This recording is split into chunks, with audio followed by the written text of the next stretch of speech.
সকলে দোয়া প্রার্থী এবং আমি দেরি করেছি, অপরাধীও বটে। এর কারণটা ছিল যে যেখানে একটা বিটিভিতে একটা ছোট্ট অনুষ্ঠান ছিল এবং তারা যে এত দেরি করবে এটা আমি বুঝতে পারিনি। আর ঢাকা শহরে এত সময় লাগে, এটা খুবই বিব্রত হয়েছে। আর ভাইরা বসে আছেন এখানে দীর্ঘক্ষণ আমাদের জন্য, আমি খুবই লজ্জাবোধ করছি, কিন্তু আমাকে ক্ষমা করে দেবেন। এটা পুরোটা আমার হাতের মধ্যে ছিল না। তো প্রথমেই আমি আপনাদের সকলকে দেখে আমার একটা একটা খুব একটা উপলব্ধি হচ্ছে। উপলব্ধিটা অনেক গভীর। ঠিক আছে, উপলব্ধিটা আমার মনের ভেতরে হচ্ছে। সেটা কি হচ্ছে একটু বুঝে বলি।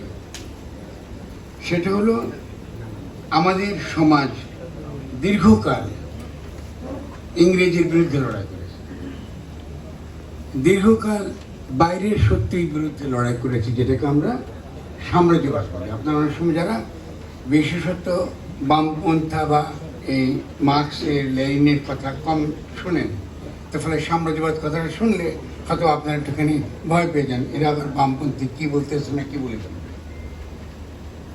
তো কিন্তু আমরা যে এই যে যখন এই জায়গা থেকে যখন বোঝার চেষ্টা করি, তখন আমরা দেখি কলোনিয়ালিজম এবং সাম্রাজ্যবাদ আমাদের মধ্যে বিভেদ তৈরি করে রাখে। তার শাসনে পদ্ধতি হচ্ছে বিভক্তি তৈরি করা, উম্মাহ তৈরি করা, সমাজ তৈরি করা। সমাজকে সে একত্রে থাকতে দেয় না, সমাজের মধ্যে সারাক্ষণ একটা একটা ফেতনা ফ্যাসাদ সে লাগে রাখে। ঠিক আছে না? আমার জন্য এই উপলব্ধিটুকু যে আমি আপনাদের সামনে কথা বলতে পারছি, এটা আমার জন্য বড় ধরনের সম্মান। এবং একই সঙ্গে আমার দীর্ঘকাল যে আমার যে মনের দুঃখ, যে ব্যথা, যে আমারই ভাই বোনদেরকে যারা সঙ্গে আমি একই ঐতিহ্য অনুসরণ করি, জন্মসূত্রে একই ধর্ম, একই পরিবার থেকে যে ধারাটা আমি বহন করি, সেখানে আমরা একসঙ্গে কথা বলতে পারি না। কেমন? এবং এই যে কথা বলতে পারি না, এটা কিন্তু ছোটোখাটো ব্যাপার না।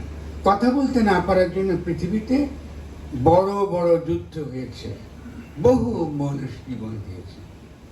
যারা ইসলামপন্থী এদেরকে বোঝানো হয়েছে যে যারা বামপন্থী বা যারা মার্ক্সবাদী এরা হলো নাস্তিক, ওদেরকে হত্যা করাটা বিধেয়। আর যারা তথাকথিত বামপন্থী বা মার্ক্সবাদী এদেরকে বোঝানো হয়েছে ইসলাম মানে একটা জঙ্গিতে দল। এবার বুঝেন এখান থেকে আমি কি করে বেরোয় আসবো। এটা কিন্তু আমাদের মনের মধ্যে, এখানে যারা এখন আসি তাদেরও মনে মনে কিছু থাকতে পারে, থাকতে পারে। যাদের বামপন্থী ওদের মধ্যে থাকলে ওদের মনেও থাকতে পারে। ওরা কিন্তু আমাকে মৌলবাদী মনে করে।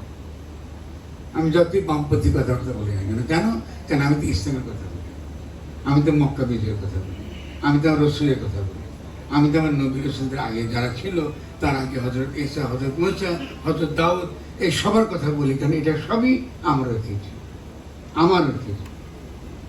ঠিক আছে? এবং শুধু তাই না, আমরা যে ধর্মে বাস করি, যে ধর্মে আমরা জন্মসূত্রে পেয়েছি, সেই ধর্ম কি বলে যে আমি প্রতিটি ধর্মে পথ প্রদর্শক পাঠিয়েছি। এত বড় উদার ধর্ম পৃথিবীতে নেই। আমাকে বলেন, যদি থাকে আমাকে বলেন, আমি কান ধরে দলের উদ্ভর বলব। যে ধর্ম বলে আমি প্রতিটি জনগোষ্ঠীর মধ্যে আমি পথ প্রদর্শক পাঠিয়েছি। ঠিক আছে? এই যে এত বড় একটা ধর্ম, এত বড় উদার ধর্ম, এই ধর্মটার এই অধঃপতন কেন? এই তো পৃথিবীর শ্রেষ্ঠ জায়গায় পৌঁছে যাবার কথা। আজকে তো ওয়াশিংটন তো শক্তিশালী হওয়ার কথা না, আজকে তো প্যারিস শক্তিশালী হওয়ার কথা না, আজকে তো ইংল্যান্ড শক্তিশালী হওয়ার কথা না, আজকে তো দুনিয়া শাসন করবার কথা যারা রসুলের উম্মত। আপনি কি একমত? যদি একমত হন তাহলে এই বিভেদ থেকে কাটায় উঠেন, বিভেদগুলো মাথা থেকে বাদ দেন, ভুল চিন্তাটা মাথা থেকে বাদ দিলে আমরা কিন্তু আলাপ আলোচনা করতে পারবো।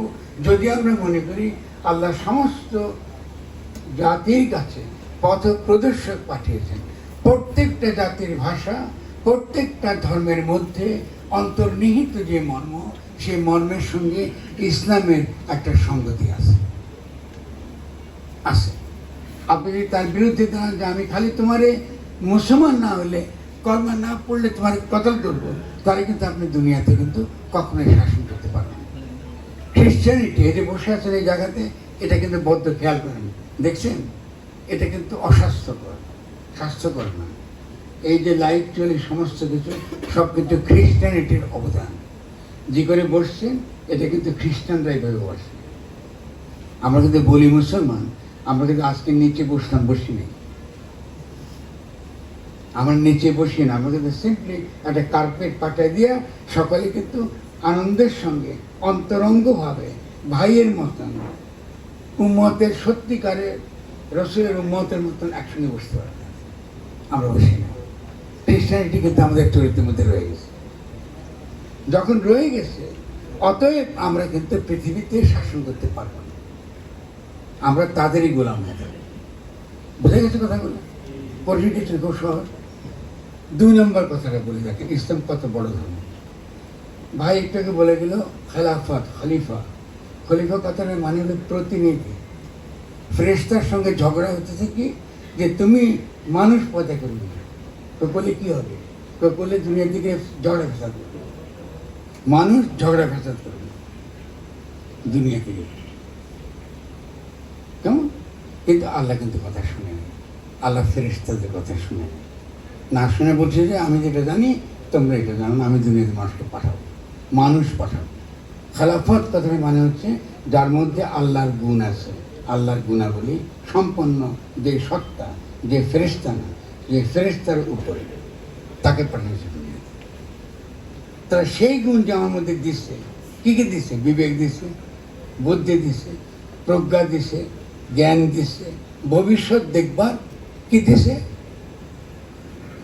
বুদ্ধি দিয়েছে। ভবিষ্যৎ বুঝতে পারি না, কেন আমার মধ্যে সেই জ্ঞানটা আছে যে জ্ঞানের দ্বারা আমি পৃথিবীর কি হতে পারি, আমি হুকুমত, আল্লাহর হুকুমত দুনিয়ায় কায়েম করতে পারি। আল্লাহ কিন্তু নিজে এসে শাসন করে না, মানুষের মধ্যে দিয়ে শাসন করে কিনা বলেন? আমাদের মধ্যে যে রুহানি ক্ষমতা যদি থাকে, যদি তার সঙ্গে আমার নিত্যদিন সম্বন্ধ থাকে, খালি নামাজ পড়লে হচ্ছে না, নিত্যদিন যদি তার সঙ্গে সালাত সম্বন্ধ থাকে প্রত্যেকটা কাজে, আমি তখন কিন্তু তার পক্ষে খলিফা হিসেবে এই দুনিয়ায় হাজির হয়ে যাবে প্রত্যেকটা কাজে। এই বলতে দিচ্ছি, আমার মনের মধ্যে কিন্তু একটা ভাব এসে গেছে। কেন এসে গেছে? কারণ আমি ওই যে চিন্তা করছি, এই যে তার রসুলের যে উম্মতের যে দুর্দশা, এখান থেকে আমরা বেরোবো কী করে, কোন পথে বেরোবো, আগাবো কী করে। এই যদি আমার কথাগুলো আপনারা বুঝেন, আমি এরপরে এই যে গণঅভ্যুত্থান হয়ে গেল এই সম্পর্কে কয়েকটা কথা বলবো, যাতে আমরা একদম ভুল যেন না করি। এই একটা বিশাল ভাইরা সুন্দর সুন্দর বক্তব্য দিয়ে গেছেন, একটু পানি দিলে আমাকে ভালো হবে। সুন্দর সুন্দর কথা বলে গেছে, আমি শুনতে পারি না, আমি খুবই হতভাগ্য লোক, কিন্তু আশা করি ইনশাল্লাহ আগামী দিনে আমাদের সঙ্গে আরও অনেক কথা হবে, আমরা কথা বলবো আপনাদের সঙ্গে, আরও অনেক বন্ধুত্ব হবে, অনেক মৈত্রী হবে। আমার অত্যন্ত প্রিয় ভাজন সারওয়ার তুষার কিছু কথা বলে গেছেন, আমরা একই রকম চিন্তা করি। তরুণদের মধ্যে অধিকাংশ তরুণ যারা আজকে দেখছেন, তারা কিন্তু আমার মধ্যে চিন্তা করে। তারা যখন আমার মধ্যে চিন্তা করতে শুরু করেছে, তখনই কিন্তু গণঅভ্যুত্থানটা ঘটেছে। কথা খেয়াল করুন, যদি বিভক্ত থাকতাম তাহলে কিন্তু এটা হতো না। হতো কি, আপনি বিএনপি হতেন, কেউ জামাত হতো, কেউ হেফাজতে ইসলাম হতো, কেউ খেলাফতে মজলিস হতো, বিভক্ত কিন্তু হতো। তখনই হতে পেরেছে যখন আমরা মনে মনে আত্মা আত্মায় আমরা মিলে গেছি, তখন কিন্তু কাজটা হয়ে গেছে। এটা দুর্দান্ত বিষয়। তবে এই ঐক্যটা, যেটা আপনাদের একটু যে বক্তব্য শুনেছি তার মধ্যে বুঝে গেছি যে ঐক্যটা খুব দরকার, ঐক্য ছাড়া কিন্তু আমরা আগাতে পারবো। আর আমার কথা যারা এর আগে শুনেছেন বিভিন্ন রকম বক্তব্যে, আমি তো কিছু কিছু কথা বলতেছি, এত বছর কথা বলতে পারে না, কিছু কিছু সুযোগ দিচ্ছে তারা আমাকে। আপনারা তো জানেন না, শেখ হাসিনা বলছে টেলিভিশন বা কোনো গণমাধ্যমে অন্যদের কথা বলা যাবে, ফরামদের কথা বলা যাবে। কেন বলা যাবে না? কারণ আমি তো এক করে ফেলবো সব, আমি তো একত্র করবো, আমি তো ওকে বিশ্বাস করি, আমি তো কী করে এক করতে সেটা জানি, আমি এটাতে বিশ্বাস করি এক করতে হবে, ঐক্য থাকতে হবে। কারণ শত্রু কিন্তু নাস্তিক আর আস্তিক না, সত্য কিন্তু সাম্রাজ্যবাদ, সত্য কিন্তু পুঁজিবাদ, সত্য কিন্তু জালিম ব্যবস্থা, সত্য কিন্তু ফ্যাসিস্ট ব্যবস্থার বিরুদ্ধে লড়াই। ওটা হলো আসল কথা। ফ্যাসিস্ট শক্তি, ফ্যাসিবাদ, ফ্যাসিস্ট রাষ্ট্র, এর বিরুদ্ধে যখনই আমরা ঐক্যবদ্ধ হয়েছি, আমরা কিন্তু গণঅভ্যুত্থানটা কিছু পরিমাণ আমরা আগে গেছি। কিছু বললাম, আমি বলবো কেন কিছু বলছি।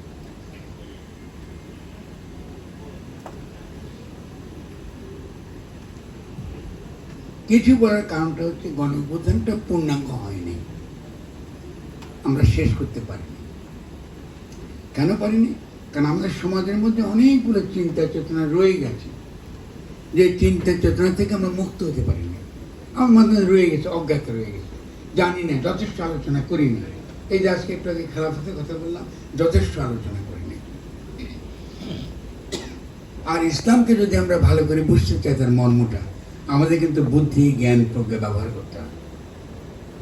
আমরা ট্র্যাডিশন একটা আছে, আমাদের আগের যারা এসছেন, আমাদের যারা প্রজ্ঞাবান মানুষ, আলেমরা আসছেন, তাদের ঐতিহ্যে, তাদের হাদিস, তাদের বিভিন্ন রকম মত বলি, বিভিন্নভাবে তারা অনেকগুলো সিদ্ধান্ত আমাদেরকে দিয়েছে।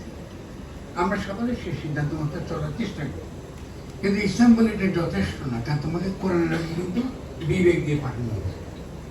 আমি কি ঠিক বলে ভুল বললে আমাকে বলে, আমি মাপ চাই নি। কোরআন আসছে, কিন্তু কোরআন ছাড়া কিন্তু বিবেক দিয়েছে, আমাকে বুদ্ধি দিয়েছে না?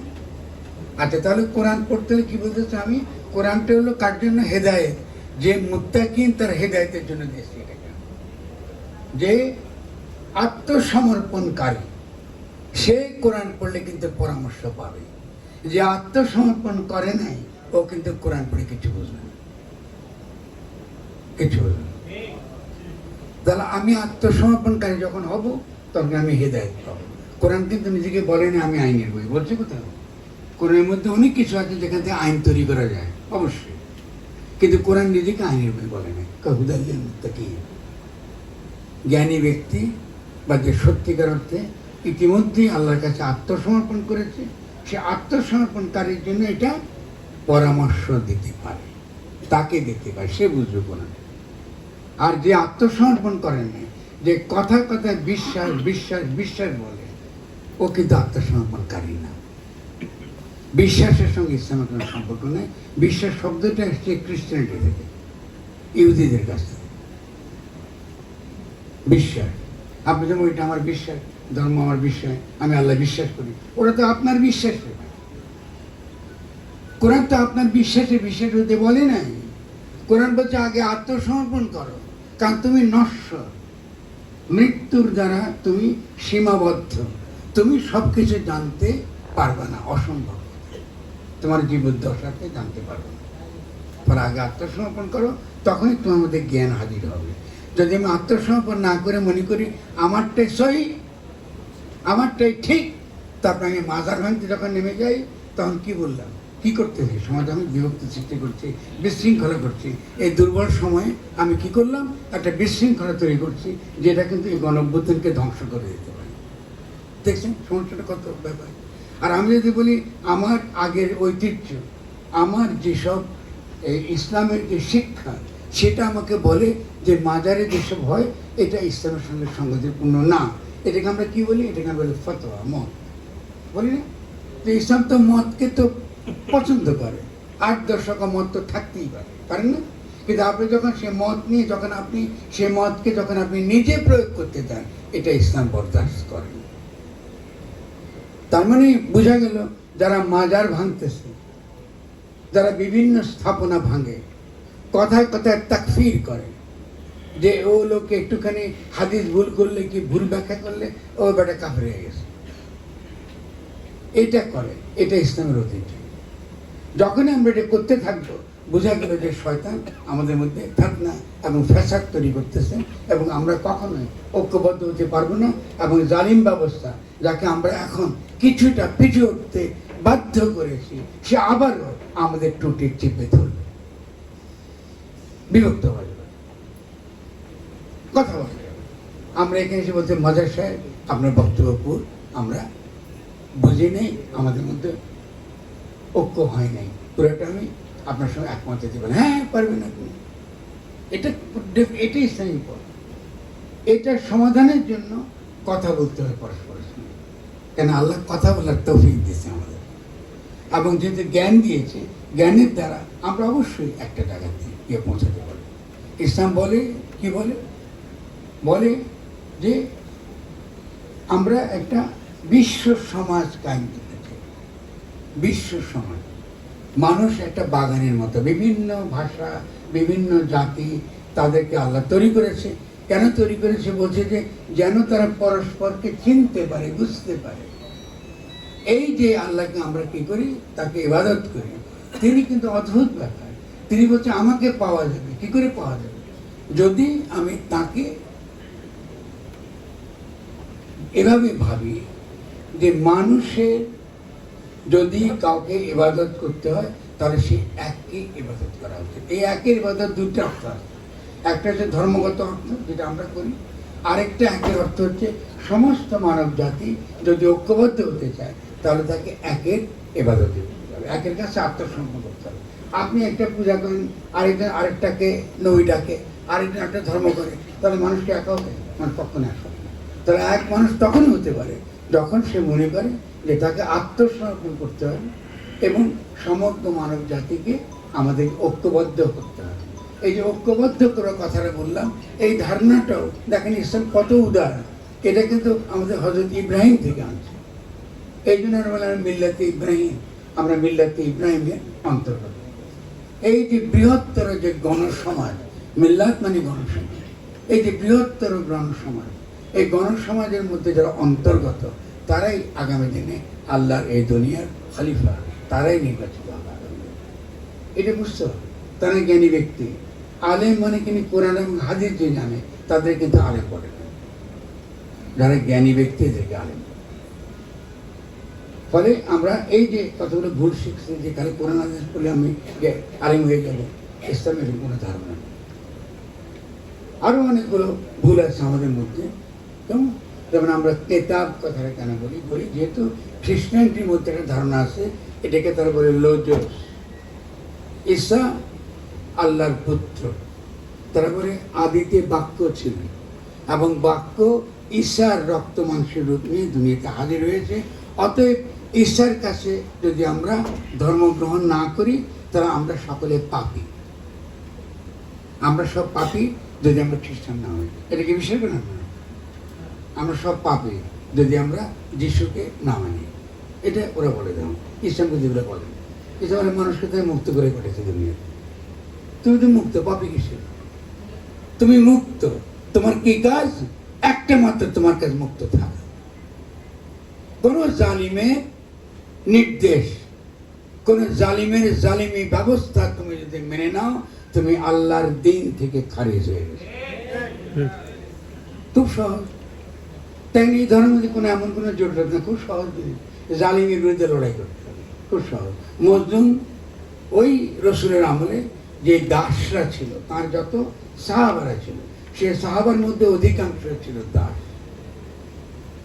রসুল যেদিন হযরত আমিনার গর্ভ থেকে বেরিয়ে এসছে, তাকে যিনি ধারণ করেছেন, তার গোমত সাফ করেছেন, তিনি ছিলেন দাস, উম্মে আইমান বারাকা। রসুল যাকে মা ডাকতেন তিনি একজন দাস বারাকা। খেয়াল করেন, রসুল যা কিছু তার জীবনে বড় বড় শিক্ষা পেয়েছেন উম্মে আইমান বারাকা। তিনি যখন গিয়েছিল হযরত আমিনা, আবার দেখতে গেছিল আব্দুল্লাহকে, যখন তিনি মারা গেছেন, ফিরে আসার পথে কাফেলা তাদেরকে ছেড়ে মরুভূমিতে 6 বছরের মুহাম্মদকে ছেড়ে চলে এসেছিল। ভুলে যাবেন না এসব ইতিহাস। চলে এসেছিল, সে তাকে বুকে করে কোলে করে আবার ফিরিয়ে এনেছে সে মোত্তালেবের ঘরে। তার নাম ছিল উম্মে আইমান বারাকা। এই ইতিহাসকে জানেন আপনারা? কেউ আপনারা কেউ জানেন ইতিহাস? এই ইতিহাস আপনাদের কাছে লুকিয়ে ফেলা হয়েছে। কেন? যেহেতু এই ইসলাম আপনাদেরকে জানতে দেওয়া হয় না।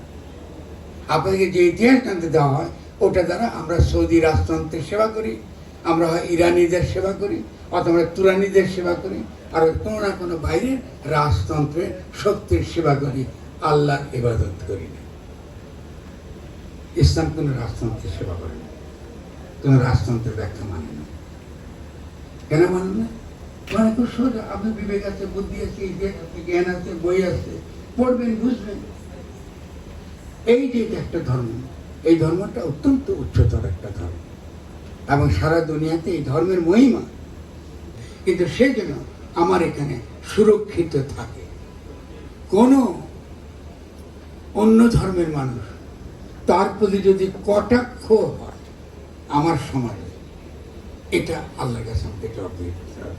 ও যদি নিরাপত্তা বোধ না করে, আল্লাহর কাছে আমাকে জবাবদিহি করতে হবে।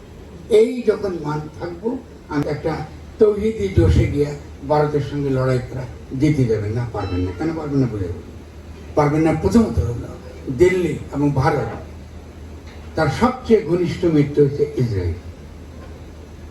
সবচেয়ে ঘনিষ্ঠ মিত্র কিন্তু ইসরায়েল। সেই ইসরায়েল কি করে হত্যা করছে মধ্যপ্রাচ্যে, আজকে গাজায় কি করে সকলের চোখের সামনে, টেলিভিশন সবার চোখের সামনে ও কিন্তু নির্বিচারে মানুষ হত্যা করছে। আপনি কিন্তু অমিত শাহর চোখে কিন্তু ওই পোকা, আপনার জীবনের কোনো মূল্য নেই। ওরা দয়া করে এই যে বিশৃঙ্খলা করলেন, এই যে মাজার ভাঙলেন, এই মাজার কারা ভাঙছে এবার আপনারা বুঝে দেখেন, কারা ভাঙছে এটা বুঝে নেন। আমাকে বুঝাই দিবেন এরা কারা, এদেরকে খুঁজে বের করে এরা কারা।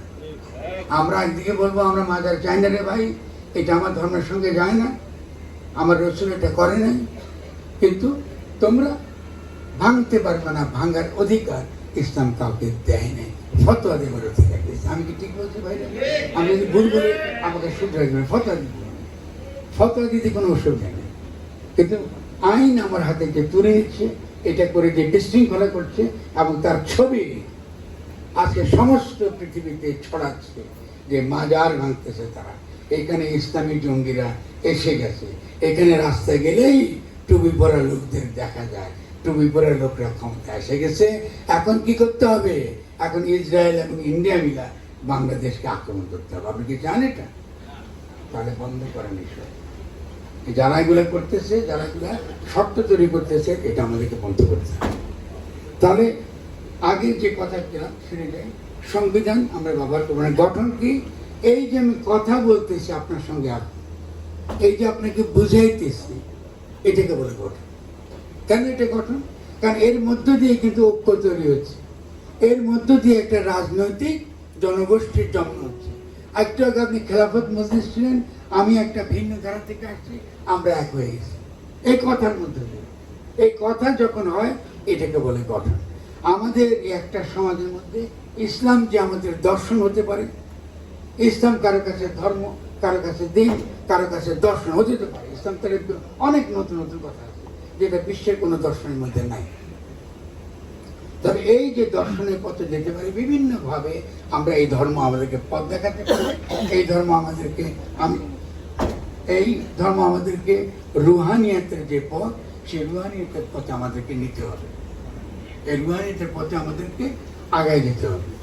এই রুহানির পথ যদি বিকশিত হতে চাই, তাহলে আমাদের কি হবে? আমাদেরকে এই বিভক্তিগুলো আমাদেরকে দ্রুত বেগে আমাদেরকে সামলাতে হবে। তাহলে আমরা এই শব্দগুলো বলে গঠনটা বললাম, গঠন থেকে গঠনতন্ত্র। যখন আমরা এক হব এবং যখন সমাজে বসে সকলে মিলে ঠিক করব, জনগণকে ঠিক করতে হবে। কোনো উকিল টিকিল দিয়ে সংবিধান লেখা হবে না, এখানে হবে এই জায়গাতে এরকম সভায় জনগণের অভিপ্রায় কি, এটা কি আপনি জানেন না? এখানে আমরা সকলে জানি কি চাই, আমরা আলোচনা করব। যখন আমরা আলোচনা করব, করে যখন একটা পরামর্শ বাইর করব, এই পরামর্শটা করবার জন্য যখন আমরা একত্রিত হই, এটাকে বলা হয় কনস্টিটিউশনাল কাউন্সিল বা গঠনতান্ত্রিক কাউন্সিল। পরামর্শ সভা কি জন্য? রাষ্ট্র গঠন করবার পরামর্শ সভা। তাহলে আমরা যখন বলি নতুন সংবিধান চাই, আমরা আরেকটা উকিল ডক্টর কামাল হোসেন মতন ধরে নিয়ে আসা, উনি মুসাফিরি করবেন আর কেউ পাশ করবেন না। এটা হবে, এটা প্রত্যেকটা জেলায়, প্রত্যেকটা উপজেলায়, প্রত্যেকটা জায়গায়। এই ভূতের নাম কি? ভূতের আড্ডা। ভূতের আড্ডা তো হতে হবে, ভূতের আড্ডা যে আলোচনা দেবো ওটা শুনতে হবে। জনগণ যেখানে কথা বলে ওই জনগণের কথা শুনতে হবে, ওটাই হলো গঠনতন্ত্র। এটা বোঝা গেছে পরিষ্কার? ফলে কখনো নিজের অধিকার অন্যের হাতে তুলে দেবেন, যেটা আপনার অধিকার। আমি কি চাই, আমার অভিপ্রায়, এই অভিপ্রায়টা আমি জানান দেব, আমার কথা শুনতে হবে। তুমি ডক্টর ইউনূস হও আর যে কোনো ইউনূস হও, আমার কথা শুনতে হবে। আমি জনগণ, আমি তোমাকে ক্ষমতা বসাইছি। আমি যদি তাল গাছ বসায় থাকি তাহলে ওটাই সই। এটাকে বলে পপুলার সভারেন্টি, জনগণের অভিপ্রায়ের পরম অভিব্যক্তি। এটাকে বলে গণতন্ত্র। খেয়াল করছেন? জনগণের অভিপ্রায়ের পরম অভিব্যক্তি, এটা হলো গণতন্ত্র। আর রাজনৈতিক দল শিখাবো, ও আবার 15 বছর লুটপাট করবে, তো ভোট দিয়ে করবি ঠিকই, আবার তো লুটপাট করবি 15 বছর। তাহলে আমার এখন কি করতে হবে? আমার এখন গঠনতন্ত্র, জনগণ কি চায় ওটা শুনবো। জনগণ কিরকম রাষ্ট্র চায়, কিভাবে এটাকে গঠন করতে চায়, ওটাই কিন্তু শুনবো। কেমন? এইটাই যখন শুনবো তখনই কিন্তু গঠনতান্ত্রিক প্রক্রিয়া আগাবো। তো আমার অনুরোধ হবে, আপনারা এরকম গঠনতান্ত্রিক কাউন্সিল, এটা এখনো সরকার কিন্তু এটাকে কাউন্সিল বলছে না, তো সরকারের জন্য আমরা বসে থাকবো, আমরা আলোচনা করব কি ধরনের গঠনতন্ত্র আমরা জনগণ চাই, এটা আমরা আলোচনা করব। তা এলো আপনার আজকের জন্য অন্তত এটা আমরা আপনাদেরকে আমি বলছি যে আপনারা যেন মনে রাখবো। আরেকটা হচ্ছে বিপ্লব এবং গণঅভ্যুত্থানের পার্থক্যটা মনে রাখবো, আমরা খেয়াল রাখবো। আমরা সাধারণত বিপ্লব বলে বোঝায় যে ওই বৈশ্বিক বিপ্লব বোঝায়। সাধারণত বিপ্লব বলতে পারেন এটা বর্ণনাত্মক অবস্থা, বর্ণনার জন্য এটা বৈপ্লবিক অবশ্যই, এটা একটা বৈপ্লবিক চরিত্র আছে। কিন্তু গণ অভ্যুত্থান কথাটা বললে একটু সুবিধা আছে। সুবিধা রেখে সুবিধা হতো গণ বা জনগণকে সামনে চলে আসে। এই কারণে আমাদের প্রত্যেকটা কথা আমাদের জনগণের সামনে আনবে। কারণ এই যে জালিম শাসকরা কতক্ষণ পর পর জনগণকে মুছে ফেলে, জনগণকে আসতে দেয় না, জনগণকে তারা ভয় পায়। তো আমরা খালি বারবার জনগণ করতে হবে। এই জন্য গণ অভ্যুত্থানটা গুরুত্বপূর্ণ। বিপ্লবের কথা শুনলে বলশেবিক যে বিপ্লব, এটা ভেঙে পড়ছে এই রাষ্ট্রটা। এটাই আগামী দিনের আদর্শ না, এটাই আগামী দিনের আদর্শ না। আদর্শ কি? বাংলাদেশ দেখাবে আগামী দিন। আপনি কি চান দেখাতে? আদর্শ কি? এটা এখান থেকে তৈরি, বাংলাদেশ থেকে। তার প্রাথমিক কাজটা তরুণরা আমাদেরকে দেখাই দিয়েছে। এই প্রাথমিক কাজ যদি তরুণরা দেখাই দিয়ে থাকে, তাহলে আমরা গণ অভ্যুত্থান গঠন এটার মধ্যে দিয়ে আমরা দেখাবো আগামী দিনের যে রাষ্ট্র, আগামী দিনের যে রাষ্ট্র চিন্তা, আগামী দিনের যে সমাজ, এটা যেটা গঠিত হবে, এর রূপটা বাংলাদেশ দেখাবে। এই রূপ দুনিয়া এর আগে দেখে না, এখান থেকে তৈরি হবে। এই বিশ্বাস না থাকলে আমরা কিন্তু আগাতে পারবো। আমরা সামনে আগাবো, ওরটা নকল করবো, একবার ফরাসিটা নকল করবো, একবার ইরানিটা নকল করবো, একবার সোভিয়েত নকল করবো, একবার চীন নকল করবো না। বাংলাদেশেরটা বাংলাদেশ থেকে হবে। খুব সুন্দর আমরা করে দেখবো কিরকম হতে পারে। আমাদের জন্য যেটা ভালো, আমরা বাংলা ভাষায় কথা বলি, ইসলাম আমাদের ধর্ম, এখানে সনাতন ধর্মের 1000 বছরের ইতিহাস আছে। সে যেহেতু তাদের মধ্যে আলাদা কথা বলতে শুরু পাঠিয়েছে, তাদের সঙ্গে কথা বলবো, কারণ তারাও আমাদের এখানকার জনগণের অংশ। পরে এখান থেকে এমন একটা শক্তিশালী একটা জনগোষ্ঠী গঠিত হবে, যে জনগোষ্ঠীটা সারা দুনিয়াতে নতুন, এবং সেই আগামী দিনে সমস্ত পৃথিবীকে নেতৃত্ব দেবে। এই স্বপ্ন যদি থাকতে হবে, যদি না থাকে আমরা কিন্তু বিভ্রান্ত হয়ে চলে। তাহলে এইটা আমরা মনে রাখবো। শেষ যে কথাটা বলে আমার আজকে শেষ করবো আপনাদের, সেটা হলো এই যে বিশৃঙ্খলা, বিভক্তি, এটা যখন ঘটবে, এই ঘটবার অনেক কারণ আছে। একটা হলো কিছু লোক সজ্ঞানে বিশৃঙ্খলা করে, আর বিশৃঙ্খলা তৈরি হয় যেহেতু আমাদের নিজেদের মাথা পরিষ্কার না। আমরা রাজনৈতিক আলোচনা করি না, করতে আমরা বড় বড় কথা বলি, বিরাট বিরাট উত্তেজক কথা বলি, এতে কিন্তু রাষ্ট্র গঠিত হয় না। উদাহরণ দিই, আমরা কি সকলে এখানে যারা বসে আছি রাষ্ট্র আর সরকারের পার্থক্য বুঝি? আমরা কারা কারা আমরা তো বুঝি না, কাকে রাষ্ট্র বলে আর কাকে সরকার বলে। আমরা যখন রাষ্ট্র নিয়ে কথা বলি তখন আসলে আমরা সরকার নিয়ে কথা বলি, রাষ্ট্র নিয়ে কথা বলি না।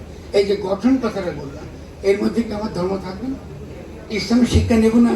আমি যে আগামী দিনে গঠন করবো রাষ্ট্র, তার মধ্যে ইসলামের শিক্ষা থাকবে তো নাকি থাকবে না? আপনি কি চান না নাকি চান না? তাহলে চাইতে হলে তো গঠন করতে হবে। গঠন করলে তো বুঝতে হবে যে রাষ্ট্র গঠন একটা কাজ আর সরকার আলাদা। সরকারের রাষ্ট্র গঠিত হলে তারপর সেই রাষ্ট্রের গঠনতন্ত্র অনুযায়ী সরকারের নির্বাচন হয়। আমরা কেউ কিন্তু এটি সম্পর্কে সচেতন না।